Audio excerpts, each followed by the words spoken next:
Hi friends, and welcome to my little presentation here. My name is Stephen Harrison. I'm with the Midwest Tennessee Genealogical Society out of Jackson, Tennessee. And I've been a member there for a little over a year now.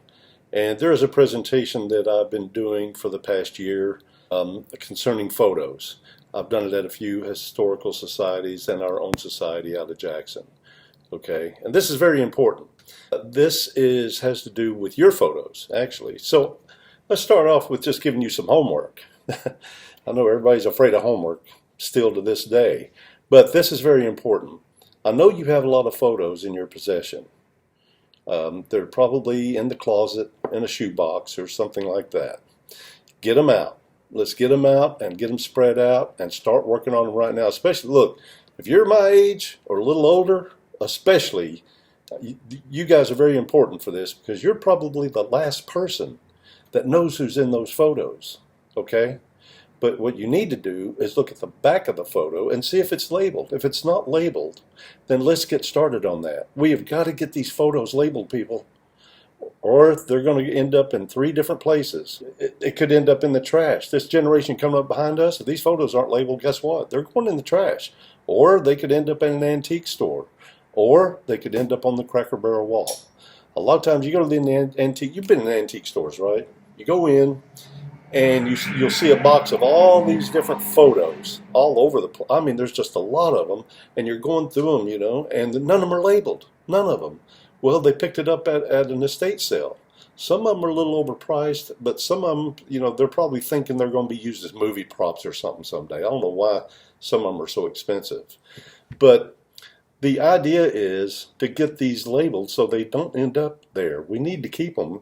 Now, I'm trying to digitize all my photos, and here's something else you can do. You can digitize your photos. Great. Let's get them on the computer. But then let's get them arranged, and let's go to Mixbook or Walgreens or whoever does photography books. It doesn't matter. I like Mixbook. I've done a few wedding photo albums through them. And what I'd like, I'm going to do a lot of old photos there, and that's going to be just another way to preserve them, okay? And that's the whole idea, is to keep them preserved. Now, another way to preserve them is for people that are deceased in the photo that are visible, or it's a good portrait photo. A great place to post those is at findagrave.com or at ancestry.com or whatever family history site that you like to use when it comes to genealogy. I know there's a few of you out there. Some of you don't have an interest in this, which is a shame, because I know some of them, so I don't want to know anything about my family's past or anything like that. So what? I know what you're afraid of. You probably think there's a horse thief in the family or somebody like that. It happens. So what? It ain't that big a deal. It's part of your history. Let's get these photos labeled. In 1985, I was visiting my mom in Russellville, Arkansas, and she had a stack of photo albums. There's just a lot of them, and I love going through them. We would just go through them, and I would talk to her, and she would tell me who people were and everything. Well, one day, those photos albums that had the old little black 4 corners that you would slip the photos in. Our parents and grandparents use those a lot. Well, I started taking some of them out and looking at the back, and I noticed they were not labeled, and I didn't know who these people were. So I begged Mom one time. I said, please, I don't know how long it's going to take you to do this, but I really need you to go through these photos and label them. I really do.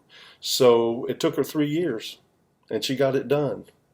And because of that, I was able to start 2 Facebook pages. One's called the Descendants of John Freeman Millspaw, and the other one is the Descendants of Elam Harrison, 1802 to 1852. And that's why I was able, without the information off those photos, I wouldn't have done that. Well, especially the Millspaw page, has helped me reconnect with cousins all across the country. Some of them I've never met, some of them I've never seen, but I've seen some of the older ones that used to come to Arkansas to visit their sister, who happened to be my grandmother, Essie Millspaw. And she come from a pretty big family, and, well, her being the oldest, she had all the photos. But it was also because that her husband, Marvin White, had one of those old 1910 Kodak box cameras, and he took photos every time he got a chance. He carried it with him everywhere he went. And when he lived in New Mexico there for a while, he even took photos there, but he had to develop them himself, because you couldn't just take it down to the Walgreens. you don't get it developed. So, but anyway, so your assignment is right now is to get all your photos down and start labeling them. Now, let's talk about that just for a second. You can write on the back of some photos, some of those old postcard type photos, those are easy to do. But in later years, when you get into the Kodak paper and you try to write with an ink pen, it doesn't matter. You could have written it 10 years ago and you can pick it up and it'll still smear. So let's be careful there. Personally, I like to use the like cheap address labels from one of the office stores. Those are great. You put them on the back, label it, and especially if you've got too many people in the photo, you have to say like row 1, row 2, or whatever. I mean, sometimes now I got one photo from a cousin of mine in Pine Bluff it was a nice big photo of the Johnson family, and she put a number over everybody's head and then made a list, number 1, number 2, number 3, and out beside each number she would write down who that person was. And that was great. I was so happy to have that, and I still have that today. So let's move on with my presentation here. And thanks for joining me. I think you'll enjoy this. I've got some stuff I want to show you. Now here are a few photos that I picked up from Antique Store in Henderson, Tennessee. And they are not identified, but the gentleman that gave them to me said he had no use for them, so I told him I'd use them in this presentation. They are out of Enid, Oklahoma, and the only way I was able to determine that is because one of the photos, and I think it's this next one coming up, on the back it said, here it is right here, it said Enid Barber Supply, and it had the date of 1920 on the back, which I believe I'm going to show it right here. But so what I did here is, right there it is, Enid Barber Supply Company, 309 North Grand, August 16th, 1920. But that's great, that's some kind of identification, but it doesn't have the people. So I went to this website that said Enid Downtown History, and uploaded all these photos there in hopes that I would hear back from them. It's been over a year now. I haven't heard from them. So if anybody in Enid, Oklahoma is watching this, please, please see if you can identify these photos. Thank you. Next. Now let's talk about mistaken identity. Believe it or not, it does happen. But this particular story, this is all my fault, every bit of it. My mom gave me a photo that came with all the other photos after she passed away. And I was looking at it, and on the back of this photo, it was John Freeman Millspaw with his boys, Charles, Wilford, and Melvin. And I took that as gospel, and I even labeled it, if you can see the photo, I even labeled it that way. And here it is, you know, and I rewrote what she had written and everything. But the one thing I didn't realize is that where she had written it those were question marks. She wasn't sure who this was. So one day, one afternoon, I was on the phone with my cousin Bob Harrison out in Vancouver, Washington. And we were discussing Elizabeth Hall Cemetery. And he said, you know, Steve, there's some McCutcheons buried over there at Elizabeth Hall. And so while I had him on the phone, I started looking through all the different McCutcheons that was there and ran into this. And I just stared at it and I thought, wait a minute, there's that same photo. Now keep in mind, this photo has been posted on Facebook, Ancestry, and Find a Grave since 2011. What a mistake this was. Well, when I went back and looked at the original photo that I got from Mom, it had those question marks, and that told me she didn't really know who this was. Now, I'm trying to figure out, this turned out to be Sam McCutcheon, okay? So he's buried out there at Elizabeth Hall.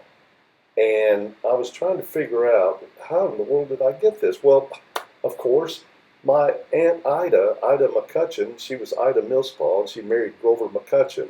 And they were both educators, and they were teachers. He was a principal, and she was like a first grade teacher down in Odessa, Texas for a long time. But they were both from Oklahoma, and that's where they met. And so my aunt ended up with this photo, and Grover he is related to Sam McCutcheon. I think they're cousins or whatever. And I felt really bad that I had that on there, and I got in touch with the lady that had posted it, and she let me know right away this was not my great-great-grandfather, that this was this was her husband's uncle or great-uncle or something like that. Anyway, I had to go through and delete this photo from Facebook, from Ancestry, from Find a Grave. I had to go everywhere. Now, I did have a backup photo of John Freeman, that was a little bit younger, which is now the new photo. But this was embarrassing, guys. Don't make this mistake. Make sure you know who you've got going on. So, anyway, that was all my fault. I can't blame Mom for that because I just wasn't paying attention. Now I'd like to show you a couple of photos that I picked up at an antique store, another antique store. Now, I bought these for about $2 a piece, and why did I buy these? Because these particular photos were actually identified. This is Huldah and Lucille Butler, Huldah being the mom sitting in the back seat right there, and the daughter Lucille, and I'm assuming this is taken, she was born I think in about 1918, the little girl, and she's probably either 9 or 10 years old maybe, so I'm thinking it's circa late 20s, okay? And now this is somebody's relatives. So people said, well, what are you going to do with those photos? Well, I kind of cleaned them up a little bit. These are the original forms here. But then I posted it at Find a Grave. I posted these photos at Find a Grave at both of their pages. I found their pages since they were identified. I could look them up. I found them at Find a Grave and posted them there because there was no photo whatsoever of these people there, none. And I also went to Ancestry and looked for them there, and I found them, and I posted it but I couldn't. I don't have them in my tree, so I couldn't necessarily post them, but I could try to find somebody that has them in the tree that would like to have these photos. Okay, but so and as you can see by looking at the photos on the Find a Grave side, I did try to clean them up a little bit.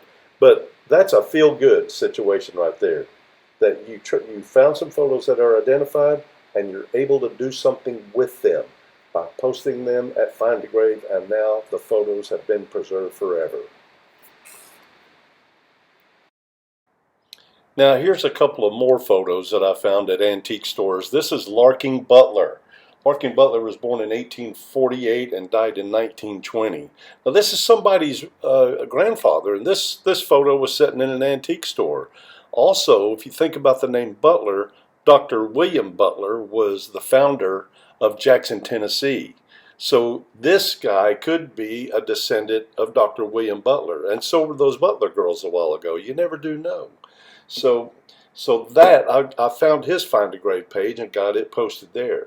Now this other person here, this is Sam Stennis Oglesby, and Sam Stennis Oglesby, he was born in 1905 and died in 1930. And as you can see, the photo was identified on the back, but I now have it identified on the front as well, just like I did Larking Butler. And that's another way to do it, is to if you scan them and make a digital copy, you can identify the photo right on the front, or just label the file name. That's another way of doing it. Personally, I like to put it right on the front. I want these, especially these older photos, I love having them identified like that. But Sam Stennis Oglesby, he was the son of Judge Robert Oglesby, who served as a senator and on the State Tax Commission, and he was in the Court of Appeals. And he lived in Obion County, Tennessee, before moving to Louisiana in about 1903 or 1905. But Sam was the second son who he died right after his 24th birthday. I have no idea why, but anyway, I found his Find a Grave page and posted it. But I also found him on Ancestry for somebody that had the Oglesby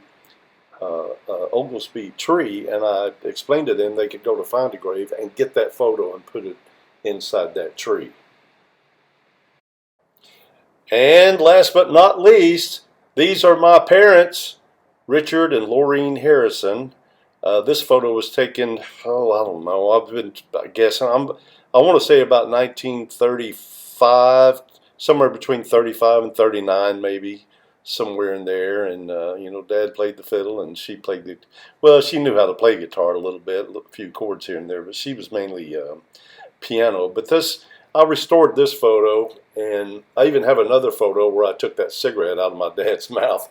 But this is actually the original photo, and identified it at the top, and I'm not sure if you can even see that because of this movie file, but that's Richard and Laureen Harrison, and it is identified, and I've posted it just about wherever I can, mostly at Ancestry. And that's it. I sure appreciate you joining me today for the photo identification segment of this. I usually do one on restoration too, along with this at my meetings. But this is the important part: is the labeling. So let's get those photos out and let's get them labeled. And I'll tell you something else too. It wouldn't hurt, now that you can record voice on your telephone or your iPad or computer or whatever, it wouldn't hurt to, if your grandparents are still alive, you should be talking to them and recording their voice and asking them questions and getting them to talk about their life as they grew up. Have some kind of physical evidence of their existence.